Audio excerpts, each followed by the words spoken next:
نحمدہ ونصلی ونسلم علی رسولہ الکریم اما بعد فاعوذ باللہ من الشیطان الرجیم بسم اللہ الرحمن الرحیم۔ میرے بہت ہی پیارے محترم دوستوں، بزرگوں اور میری عزت دار اور حیادار بہنوں، آج کا موضوع ہے عید الفطر کی نماز کا طریقہ۔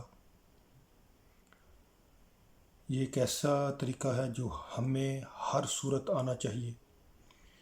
عید کے دن ہم ایک دوسرے کی طرف دیکھتے ہیں کہ فلاں آدمی ہاتھ اٹھائے گا، میں بھی اٹھا لوں گا۔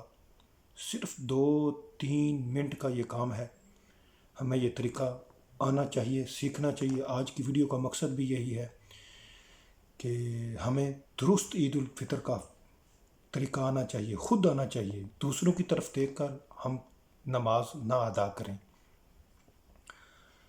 نیت کرتا ہوں میں 2 رکعت نماز عید الفطر زائد 6 تکبیروں کے ساتھ منہ میرا کعبہ شریف کی طرف، واسطے اللہ تعالیٰ کے، پیچھے اس امام کے، امام تکبیر کہہ کر ہاتھ باندھ کر ثنا پڑے گا، ہمیں بھی تکبیر کہہ کر ہاتھ باندھ لینا ہے۔ اس کے بعد 3 زائد تکبیریں ہوں گی۔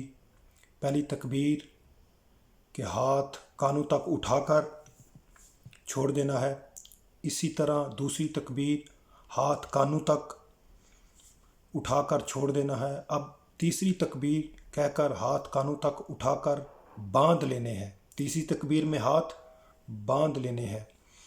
اس کے بعد امام قرات کرے گا، یعنی سورۃ فاتحہ اور کوئی سورت پڑھے گا، اور رکوع سجدہ کر کے پہلی رکعت مکمل ہو گئی۔ دوسری رکعت کے لیے اٹھتے ہی امام قرات کرے گا، یعنی سورۃ فاتحہ اور کوئی سورت پڑھے گا۔ اس کے بعد رکوع میں جانے سے پہلے 3 زائد تکبیریں ہوں گی۔ پہلی رکعت میں پہلے 3 زائد تکبیریں ہوں گی، دوسری رکعت میں قرات کے بعد زائد 3 تکبیریں ہوں گی۔ اس کے بعد پہلی تکبیر کہہ کر ہاتھ کانوں تک اٹھا کر چھوڑ دینا ہے، دوسری تکبیر کہہ کر ہاتھ کانوں تک اٹھا کر چھوڑ دینا ہے، تیسری تکبیر کہہ کر ہاتھ کانوں تک اٹھا کر چھوڑ دینا ہے۔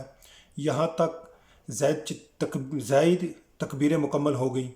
اب اس کے بعد بغیر ہاتھ اٹھائے تکبیر کہہ کر رکوع میں جائیں گے، اور بس آگے کی نماز دوسری نمازوں کی طرح پڑھ کر اسلام پھیرنا ہوگا۔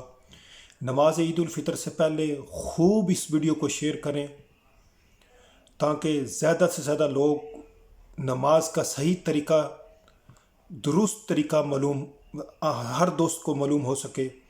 اللہ تعالیٰ کی بارگاہ میں دعا ہے کہ اللہ پاک عمل کی توفیق عطا فرمائے۔ وآخر دعوانا ان الحمد للہ رب العالمین۔